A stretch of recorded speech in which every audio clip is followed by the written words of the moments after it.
នេះគឺជាវីដេអូឯកសារសិទ្ធិដែលខ្ញុំបានផលិតឡើងដោយប្រើប្រាស់ AI ទាំងវីដេអូនិងសំឡេងអ្នកនរគ្នាអាចធ្វើការទស្សនាមើលបាន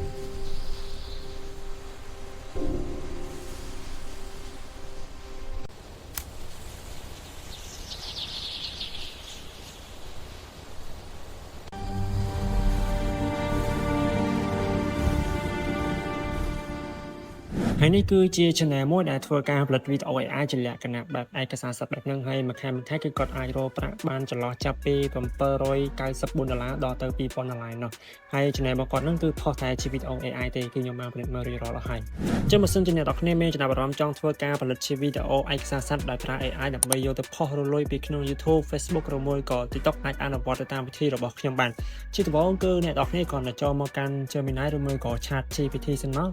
ចឹងអ្នកនរគ្នាអាចធ្វើការសរសេរ prompt នេះខ្ញុំបានចឹងចំពោះ prompt គឺខ្ញុំនឹងដាក់នៅខាងក្រោម description នៃវីដេអូនេះឬមួយក៏នៅក្នុង comment នៃវីដេអូនេះតែម្ដងចឹងសម្រាប់ prompt នេះផងដែរគឺខ្ញុំចង់ឲ្យ AI វា generate ជា prompt ដើម្បីខ្ញុំយកទៅបង្កើតវីដេអូឯកសារសិទ្ធិចំនួន20វីដេអូចឹងនៅកន្លែងនេះបើសិនជាអ្នកនរគ្នាចង់ធ្វើ30 40 60វីដេអូយើងដាក់លេខតាមនឹងមកបន្តមកទៀតនៅកន្លែងនេះគឺយើងដាក់ឈ្មោះសត្វមកអ្នកនរគ្នាចង់ធ្វើអំពីសត្វអីគេ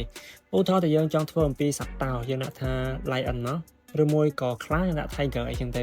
ចានេះគឺខ្ញុំចង់ធ្វើតាក់ទងទៅនឹងសត្វសេកបាទខ្ញុំដាក់ថា parrot អូខេរួចរាល់ហើយយើងចុច send ទៅវាទៅចឹងគឺវានឹងធ្វើការ generate prompt មកយើងចំនួន20 prompt ហើយយើងចាំវាបន្តិចសិនទៅអូខេចានេះគឺវាចេញមកវាលបមែនតើវាមិនមែនចេញជា prompt ទេវាចេញជាវីដេអូចឹងខ្ញុំសូមបិទវាចោលសិនអូខេខ្ញុំ copy អាហ្នឹងម្ដងទៀតហើយខ្ញុំផាសម្ដងទៀតនៅកន្លែងនេះគឺខ្ញុំសូមបដូរ model ខ្ញុំសូមយកទៅជា fast វិញបើសិនយើងដាក់កន្លែងនេះវិញវាអាចច្រឡំវាទៅផលិតជាវីដេអូយើងចឹងយើងចុចយកកន្លែង fast ហ្នឹងមកហើយយើងចុច send ទៅវាម្ដងទៀតទៅអូខេឥឡូវនេះគឺវាចេញមកអ្នកនរគ្នាអាចមើលបានអញ្ចឹងអ្វីដែលយើងត្រូវធ្វើបន្តទៀតបន្ទាប់ពីយើងបាន prompt ហើយអ្នកនរគ្នាអាចធ្វើការយក prompt ហ្នឹងទៅបង្កើតជាវីដេអូបានអញ្ចឹងអ្នកនរគ្នាគ្រាន់តែបោក tab ថ្មីហើយយើង search ពាក្យថា crop AI មកចឹងនៅកន្លែងនេះគឺអ្នកនរគ្នាអាចធ្វើការចាំវាបន្តិចគឺវាកំពុងតែដំណើរការយើងហើយយើងចុចកន្លែងពាក្យថា image បន្ទាប់ពីយើងបើក crop AI ហើយបន្តមកទៀតនៅកន្លែងនេះគឺយើងត្រូវទៅ copy prompt របស់យើងសិនអូខេយើងទៅ copy prompt ទី1នេះមកអូខេខ្ញុំសូម copy ទាំងអស់នេះតែម្ដងទេហើយយើងយកមកផាសនៅកន្លែងនេះអូខេយើងយកមកផាសនៅកន្លែងហ្នឹងមកចុះអ្នកនរគ្នាអាចធ្វើការរើសទំហំវីដេអូហ្នឹងបានយើងចង់បានជាទម្រង់ប្រឈមផ្ដេកឬមួយក៏4ជ្រុងរើសតាមហ្នឹងមកអញ្ចឹងសម្រាប់ខ្ញុំឧទាហរណ៍ខ្ញុំយកផ្ដេកចុះអូខេឥឡូវនេះគឺវាចេញមកហើយក៏ប៉ុន្តែនៅវីដេអូខាងលើនេះអ្នកនរគ្នាអាចබලបានគឺវាអត់មានឃើញទម្រង់មុខសត្វផ្សេងហ្នឹងឲ្យស្រស់ស្អាតទេ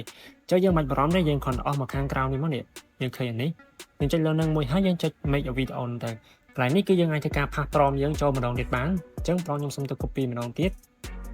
អូខេយើងយកមកផាសមកហើយយើងចុច submit ទៅវាទៅអញ្ចឹងគឺវានឹងការបំលែងពីរូបភាពហ្នឹងទៅជាវីដេអូយើងហើយយើងចាំវាបន្តិចសិនទៅអញ្ចឹងនេះគឺវាមានច្រើនទៀតអ្នកនរគ្នាអស់មកក្រោមមកនេះអញ្ចឹងយើងអាចធ្វើមួយតាមនឹងបានយើងពេញចិត្តមួយណាយើងមើលមួយហ្នឹងមកអូខេអញ្ចឹងយើងចាំវាបន្តិចវាកំពុងតែធ្វើការបង្កើតឲ្យយើងហើយអូខេឥឡូវនេះគឺចេញមកឲ្យយើងសាកស្ដាប់មើលសលេងវាមិនដែរយើងអាចទទួលយកបានអត់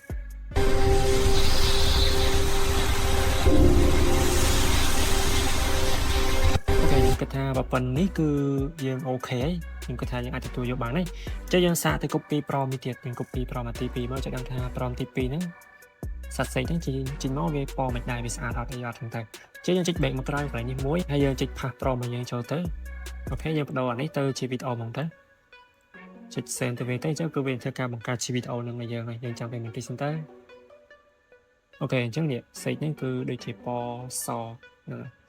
ចឹងយើងចាំមើលវីដេអូហ្នឹងវាចេញមកមិនដែរវាអូខេអត់ទេយើងធ្វើអាក្រមយីទៅយើងមើលមកយើងពេញចិត្តអាណាយើងធ្វើអាហ្នឹងទេចឹងខ្ញុំសុំរំលងកន្លែងនេះចោលតិចសិនអូខេអានេះវាចេញមកហើយតែ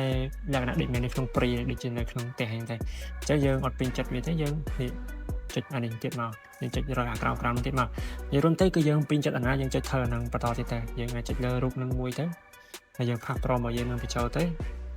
យើងចុច submit ទៅវាម្ដងទៀតទៅអញ្ចឹងគឺវាធ្វើការបង្កើតអាហ្នឹងឲ្យយើងហើយអូខេឥឡូវនេះវីដេអូទី2ហ្នឹងវាចេញមកអ្នកនរគ្នាសាកមើលអូ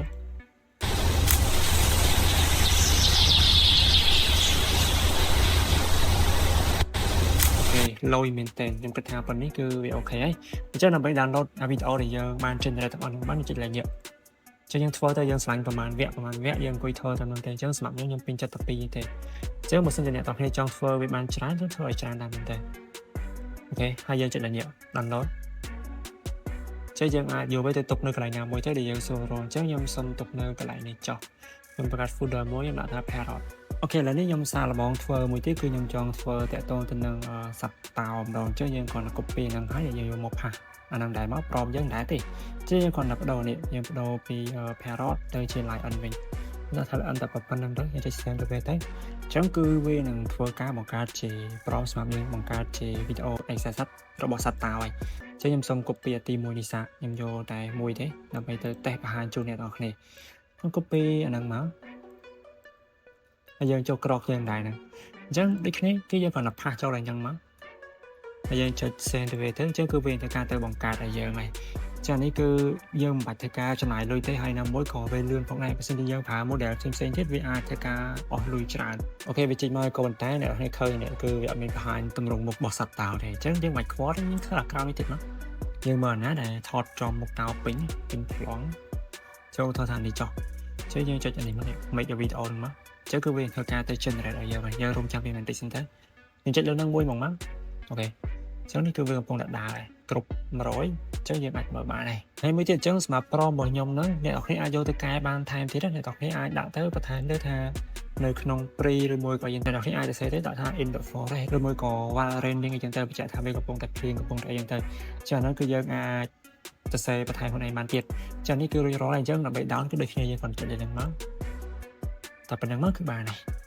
អញ្ចឹងអ្នកនរគ្នាបន្ទាប់ពី download រួចរាល់ហើយអ្វីដែលយើងត្រូវធ្វើបន្តទៀតគឺយើងអាចដាក់វាចូលក្នុង CapCut មកយើងបើក CapCut ហើយបន្តមកទៀតអ្នកនរគ្នាជិះទៅថា create project ហ្នឹងមកអញ្ចឹងសម្រាប់ CapCut នេះបើសិនជាអ្នកនរគ្នាចង់ប្រើ CapCut Pro អាចទៅមើលវីដេអូរបស់ខ្ញុំចាស់ៗបានគឺខ្ញុំមានបង្ហាញរបៀបនៃការប្រើ CapCut Pro ដែល free តែម្ដងអញ្ចឹងឥឡូវនេះគឺយើងចុច import យើងទៅយកវីដេអូរបស់យើងនឹងមកយើងយកមកផ្គុំបញ្ចូលគ្នានឹងមកអញ្ចឹងខ្ញុំសូមយកតែ2ទេអូខេយើងទៅមានតម្លាក់ចូល timeline នេះមកអញ្ចឹងយើងអាចស្រង់បាន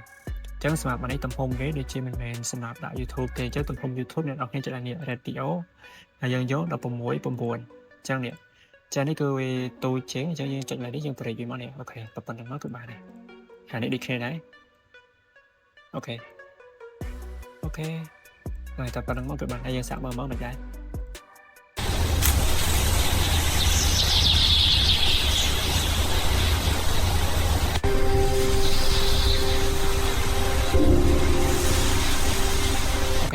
អញ្ចឹងអានេះគឺប៉ុណ្ណឹងខ្ញុំគិតថាវាអូខេអ្នកនរគ្នាចុច export នេះមកចុចយើងដាក់ចំណងជើងហើយយើងចេះ save វាទុកណាយើងស្រេមើល file នឹងឯងទៅចុចយើងចុច export មកគឺបានហើយបន្តមកទៀតអ្វីយើងត្រូវធ្វើគឺយើងត្រូវធ្វើ thumbnail ដែលតាក់ទងទៅនឹងវីដេអូហ្នឹងអញ្ចឹងអ្នកនរគ្នាអាចមើលបានសម្រាប់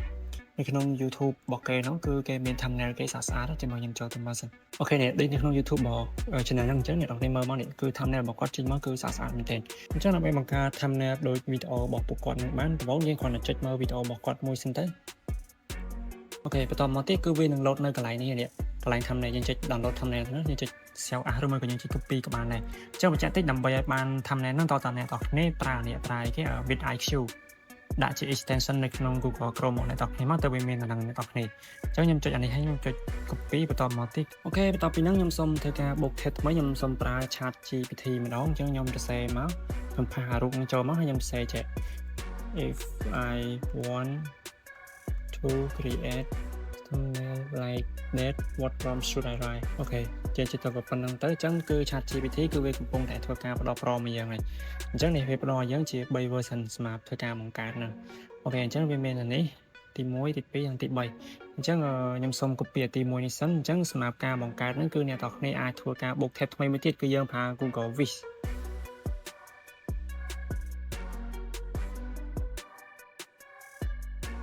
អញ្ចឹងយើងចុច browse gallery ហ្នឹងមកហើយយើងចុចពីថា enter tool បន្តមកទៀតនៅកន្លែងនេះគឺអ្នកនរគ្នាអាចធ្វើការផាស prompt យើងបញ្ចូលមកអូខេនៅកន្លែងនេះយើងអាចរើសទំហំបានយើងចង់ធ្វើផ្ដេកបញ្ឈរឬមួយក៏4ជ្រុងអញ្ចឹងខ្ញុំសូមយកផ្ដេកខ្ញុំចុច send ទៅវាទៅអញ្ចឹងគឺវាធ្វើការបង្កើតជារូបភាពឲ្យយើងចាំមើលមកថារូបភាព thumbnail ហ្នឹងវាចេញមកមិនដែរវាមកទៅគួរឲ្យតាក់ទងចាប់អារម្មណ៍អត់ចឹងទៅអូខេនេះអ្នកនរឃើញនេះឡយនេះចេញមកគឺ air មែនតើអញ្ចឹងខ្ញុំសូមសាកមួយទៀតអញ្ចឹងខ្ញុំសាកឲ្យបានគ្រប់ទាំងអស់មើលមិនដែរអូខេអញ្ចឹងនេះជាលក្ខណៈគីឡូយើងផាសនឹងតែមកយើងចុច send ទៅវាម្ដងទៀតទៅអញ្ចឹងនេះខ្ញុំសូម copy មួយទៀតអូខេខ្ញុំ copy ទុកឲ្យហើយអញ្ចឹងយើងចាំវាបន្តិចសិនចាំវាពេញសិនអូខេនេះ ចេញមកគឺលយមែនតើខ្ញុំមើលទៅគួរឲ្យតាក់ទងមែនតើអញ្ចឹងយើងផ្លាស់ប្របនឹងចូលហើយយើងចុច send ទៅវាទៅអញ្ចឹងខ្ញុំគិតថា3ហ្នឹងខ្ញុំពេញចិត្តឥឡូវនេះអញ្ចឹងយើងចុចឥឡូវហ្នឹងហើយយើងចុច download វាទុកមួយមកដើម្បីយើងទៅដាក់នៅក្នុង channel YouTube របស់យើងអូខេអញ្ចឹងវីដេអូនៅក្នុងថ្ងៃនេះគឺខ្ញុំមានតែប៉ុណ្្នឹងទេអរគុណអ្នកទាំងគ្នាសម្រាប់ការតាមដានពីដើមរហូតដល់ចប់កុំភ្លេចជួយចុច like subscribe និង share ផងហើយក៏កុំភ្លេចជួយចូលទៅកាន់ channel Telegram របស់ខ្ញុំផងនៅក្នុង channel ហ្នឹងគឺខ្ញុំតែងតែ update ព័ត៌មានថ្មីៗជានិច្ចអញ្ចឹងអរគុណអ្នកទាំងគ្នាម្ដងទៀតបាយបាយ